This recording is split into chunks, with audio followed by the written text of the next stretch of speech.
अभी मैं DC office के बाहर हूँ और मेरे साथ बहुत सारे लोग जो हैं डीसी ऑफिस के बाहर गई देसा से आए हुए हैं। चलिए इन्हीं से बात करते हैं। एडवोकेट चुनीलाल जी हैं। सर क्या कहना चाहेंगे, किस तरह कर डिमांड करने आप डीसी ऑफिस पहुंचे थे? ये मैं इसलिए यहाँ पर आया हूँ, हमने यहाँ मेरे साथ सरपंच हैं गई है कि श्री हमराज जी, मोहम्मद अशरफ गई भी और अब्दुल लतीफ मजमी से है। और हम ये डिमांड करने यहाँ पर आए हैं कि बस किसी से हमारा हाई सेकेंडरी स्कूल, हमारे 2 हाई सेकेंडरी स्कूल हैं, एक मलान में एक गई में, जो उनका दोनों का रिजल्ट है वो 10% है, बल्कि 20-25 कैंडिडेट में से 2 पास हुए हैं, 2 पास हुए हैं। और रिसेंटली डायरेक्टर ऊपर से एक आर्डर हुआ कि भाई वहाँ के जो जितने भी लेक्चरर हैं उनको ट्रांसफ़र करो, तो 5 लेक्चर वहाँ से ट्रांसफ़र करके वो उनको कहीं दूसरी जगह दूसरे स्कूल में भेजा गया, लेकिन वहाँ पर उसको कोई रिप्लेसमेंट नहीं हुई, कोई नया लेक्चरर वहाँ पर उन्होंने नहीं दिया है। इस तरह से ये तो मजाक वाली बात होगी ना, मतलब कि एक तो रिजल्ट इतना कम आ गया, उसके बाद आपके लेक्चररों को जो है ट्रांसफर कर दिया गया, मतलब क्या देखते हैं आप? मैं ये देखता हूँ कि हमारी ऐसी बदहाली है कि जैसे कि हमारा मुल्क है ही नहीं, वो जैसे कि इंडिया के साथ जैसा है ही नहीं, वो हालत है वहाँ की। और हमें बड़ा इसमें अफसोस होता है, सब लोगों को इस पर बड़ी रिसेंटमेंट है। और हम डिप्टी कमिश्नर साहब से मिलने आए थे, अभी हम एडीसी साहब से मिले, उन्होंने हमको आश्वासन दिया है कि हम इस पर जो एजुकेशन डिपार्टमेंट है उनसे बात करेंगे। तो इस तरह से एक मसला ये है हमारा। दूसरा मसला है जो पूरे देश में 1975 में जो रोड के सेक्शन की गई थी, लेकिन बड़ी मुश्किल से 4 साल पहले वो PMGSRY ने बिमना से आगे गई तक पहुंचाई है, गई तक पहुंची है, लेकिन ब्रिज गई से वहाँ गांव तक जो है ना, उसको एक ही बार JCB चलाई, उसके बाद उसको नहीं देखा। 33 फुट उन्होंने उसको चौड़ाई में लोगों से ज़मीन अक्वायर की है, लेकिन वो उसकी तरफ ख्याल नहीं किया, कोई ड्रेन नहीं बनाया और न कोई कलवर्ट बनाया, इसलिए 24 घंटे वहाँ पानी खड़ा रहता और वहाँ पर छोटी बड़ी गाड़ियाँ हो जाती है। हमने कई बार ये डिप्टी कमिश्नर साहब से कहा, जो एक्सचेंज है PMGSY का, उससे बात की, वो हमें कहते हैं ना हमारे पास फंड है और ना हमारे पास स्टाफ है। तो हमें बड़ा अफसोस है कि हम किसके पास जाएं, किससे हम बात करें। जितेंद्र सिंह इलेक्शन के टाइम पर आपके इलाके में हेलीकॉप्टर से पहुंचते हैं और बहुत सारे नेता ऐसे दावा कर रहे हैं कि ये रोड जो है यहाँ से स्टार्ट होकर इस जगह के लिए जा रही है, ट्वीट कर लेते हैं, लिख लेते हैं, लोगों को लगता है कि ये रोड बन चुकी है या ऐसी चीजें होती है। क्या कहना चाहेंगे उनके लिए? उसके लिए मैं ये कहना चाहता हूँ कि डॉक्टर जितेंद्र सिंह के पास कि उसको 2 बार 10 साल हो गए, वो कभी यहाँ पर नहीं आया और न कभी आया। जब आता है, जब उससे पूछा जाता है तो वो सिर्फ करता है कि हाँ जी मैंने चीनी से फिर वो टेंडर निकाला है जिसमें उसकी अपनी जमीन आई है और करोड़ों रुपए उसने उसका मुआवजा लिया है, या फिर वो चनाव पर जो 5 प्रोजेक्ट बने उनकी बात करता है और डेवलपमेंट की कोई बात नहीं करता है। इस बार हमने फैसला किया है कि अगर हमारी डिमांडें पूरी नहीं होगी तो हमने बाइकाट करना है, हमने बीजेपी को वोट नहीं देना इस बार। अगर यही हालत रहेगी, किसको वोट देंगे फिर? हम किसी को नहीं देंगे, बिल्कुल बाइकाट करेंगे, क्योंकि ये सब खुद गर्द लोग हैं। ये सिर्फ अपने वोटों के लिए हमारे पास आके हमसे वोट ले जाते हैं और फिर दोबारा यहाँ हमें शक्ल नहीं दिखाते हैं। चलिए, और सरपंच भी हैं, इनसे भी पूछते हैं। सर, जिस तरह की डिमांड लेकर आए हैं आप, और देसा पिछड़ा हुआ इलाका है और जहाँ से लगातार लोगों की डिमांड इस तरह से आती है और ये चीजें होती है। सबसे पहले विकास जी हम शुक्रिया करते हैं आपका कि जब भी हमारी कोई ऐसी प्रॉब्लम होती है तो आप हमारी कवरेज के लिए आते हैं, उसके लिए शुक्रिया।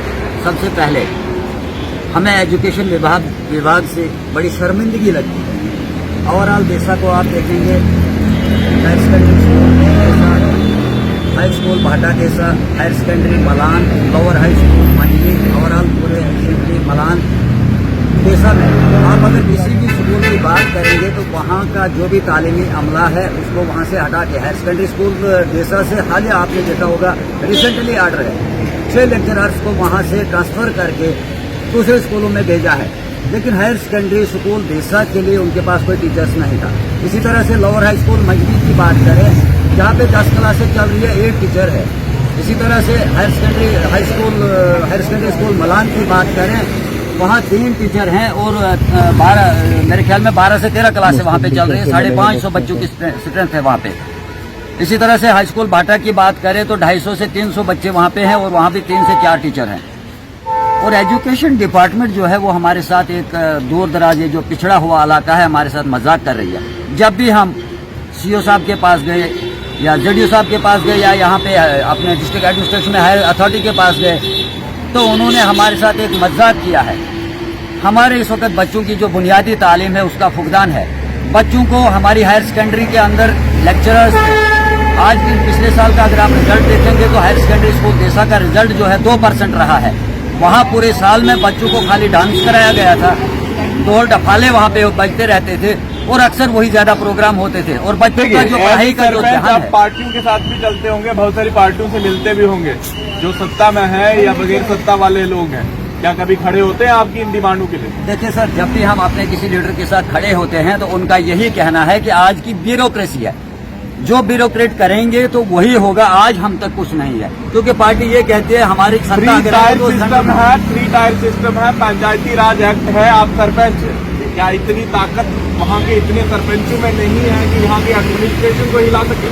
देखिए सर, हमने बहुत बार जबानी तौर रिटर्न में डी साहब को या यहाँ पे डिस्ट्रिक्ट एडमिनिस्ट्रेशन के जो ऑफिसरान हैं उन तक ये बातें पहुँचाई हैं। लेकिन आज हम ये एडमिनिस्ट्रेशन को कहना चाहेंगे कि अगर एक हफ्ते के अंदर हमारे इलाके में, हमारे इन स्कूलों में माकूल स्टाफ नहीं भेजा गया, बच्चों की बुनियादी तालीम को देखकर वहाँ के लिए स्टाफ नहीं भेजा गया, तो 8 दिन के अंदर बच्चे और पेरेंट्स लेकर हम डिस्ट्रिक्ट एडमिनिस्ट्रेशन पे धरना देंगे। अगर कोई भी जानी नुकसान उस दौरान में होता है तो उसकी जो जिम्मेदार है सबसे पहले महकमा एजुकेशन, उसके बाद डिस्ट्रिक्ट एडमिनिस्ट्रेशन होगी।